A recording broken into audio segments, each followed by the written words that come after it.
we're joined now from the UK by Nigel Fletcher, political historian at King's College London.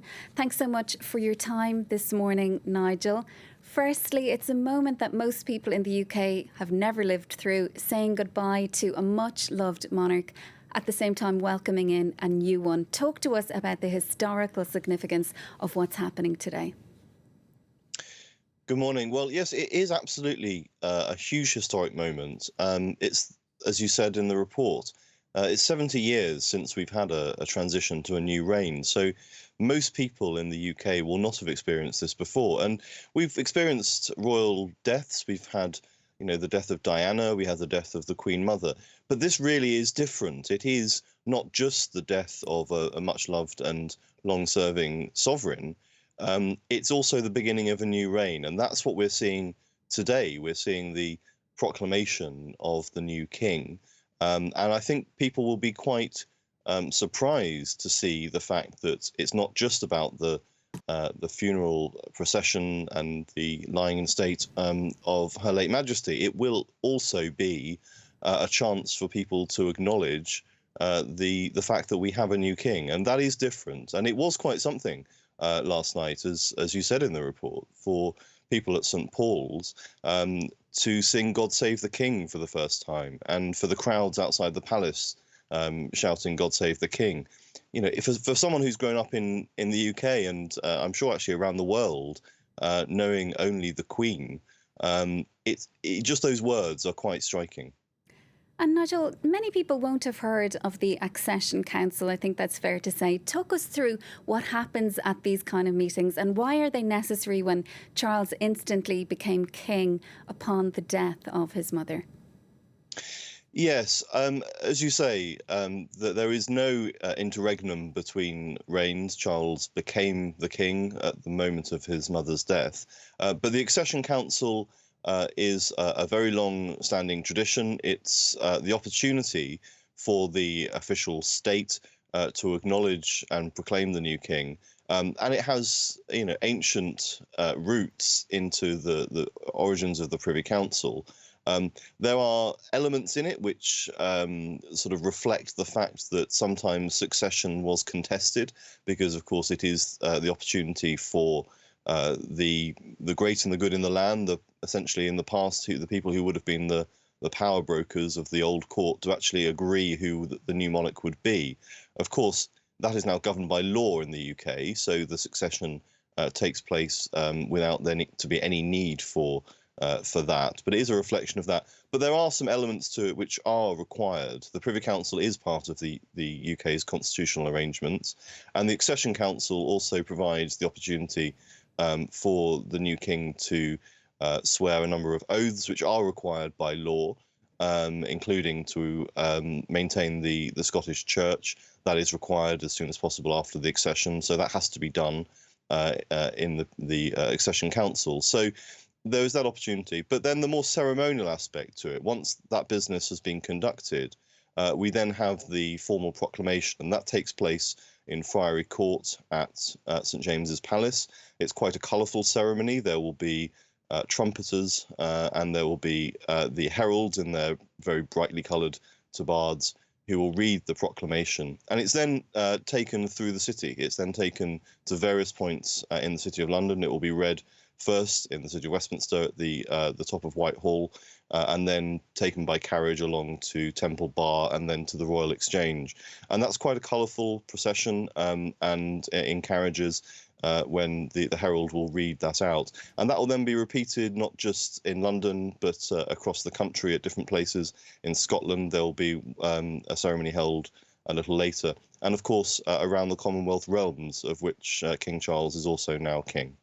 And Nigel, there were really quite touching images of Charles arriving at Buckingham Palace yesterday, meeting the crowd, interacting with people there, even one lady giving him a kiss. He then gave a heartfelt address to the nation later on, indicating that he knows the constitutional difference between being heir to the throne and head of state. What kind of king do you think Charles is going to make? He has been a controversial figure as prince. Yes, and you're right that in his first speech last night, I think there was a very telling reference to the fact that his life will change, has changed, and that he acknowledges that that is the case. I think he has been well aware for a long time that he will have to moderate his sort of activism, that as a constitutional monarch, he is not able to continue with the sort of campaigning on various causes that he has done as Prince of Wales. And I think he's always recognised that. People, I think, have made a mistake when they thought that that some of the activities that he was engaging in as Prince of Wales, the causes that he wanted to champion, they thought he was in some kind of breathless haste to sort of, do these things and couldn't wait to be king. That's absolutely untrue. I think, as he said in the clip that we heard, he's been dreading the day, not least because, notwithstanding the death of his mother, it provides a huge restriction on the things that he has done throughout his life. It's an obligation and a duty that he has to take up. But he knows it will restrict the things that he's able to do. So I think that he will reign in the tradition of his mother as a constitutional monarch. I think it's worth remembering that he has had the longest preparation to be king of any sovereign that the UK has had, and he knows what the job entails. And I think that he acknowledged in that speech last night that it's not the same as being Prince of Wales. There are things that he won't be able to do now, and that he will pass that on to the next generation, and creating Prince William, Prince of Wales, immediately, which is not always the case for monarchs. Sometimes it takes a little while for that to be confirmed. Doing that immediately, I think, is a sign that perhaps he's passing that torch on to his son as well. And Nigel, the Queen's death, it's already prompting speculation about the future of the Commonwealth, suggestions that some countries, they remained in the club because of the high respect with which they held the Queen. Do you think Republican movements are going to gain momentum following her death? Well, I think that's something that has been expected for some time, that any question of opening up the constitutional arrangements of the Commonwealth realms, politicians in those countries have always said that they wouldn't wish to open that up during the Queen's reign. I think those things will be discussed from now. I think there will be, for the moment, in tributes to the Queen, and out of respect for her and for the new king, I think those sorts of arguments and debates will be rather muted. But I think as we move into the next phase, which will be the run-up to the coronation, whenever that occurs, there will have to be discussion of what the role of the Commonwealth is, and what the role of the Commonwealth realms is in relation to the new reign. And I think that will be a debate that will be had. And I think that the King acknowledges the fact that that is a debate that has to be held in those countries, and won't wish to stand in their way of having that debate themselves. We saw it in the late 90s in Australia, that they had a referendum which resulted in them voting to keep the Queen. I think when those sorts of issues come up again, it's quite a delicate issue, but I think that we've seen throughout the Queen's reign, we forget that when she became Queen, she was Queen of a huge number of countries, many of whom became independent during her reign. And it's one of the things that I think she navigated extremely well politically, with a small p, during her reign, was the transition of those countries from having the British sovereign as their head of state as well, to being republics that are members of the Commonwealth. And I think that King Charles will want to continue that.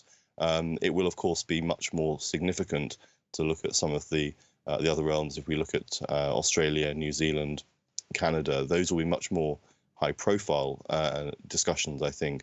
But I think he will look to the example of his mother's reign, when we saw those kind of transitions, as a guide to how to navigate those. And I think he will be very clear that it is the wishes of the people in those realms that will prevail.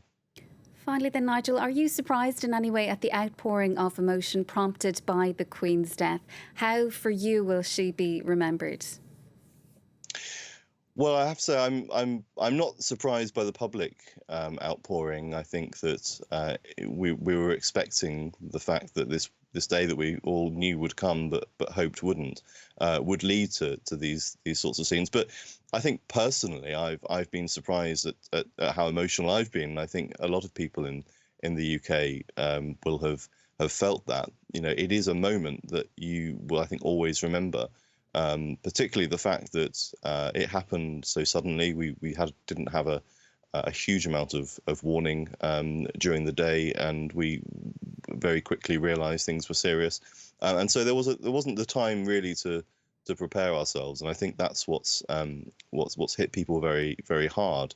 But in terms of her memory, I think many have said that she will be long remembered, long after many of us are gone. I think she will enter the history books. I think it was the former Prime Minister Boris Johnson who referred to Elizabeth the Great. And I think that's a phrase that has been used in the past by others. I think we will see a lot of that. I think she will remain unsurpassed in the length of her reign, but also I think as somebody who very quietly and very diligently did her duty, and very rarely, if ever, put a foot wrong. I think she will stand as a model of a constitutional monarch. Nigel, thank you so much for your contribution this morning, for joining us here at France 24. That's Nigel Fletcher, political historian at King's College London.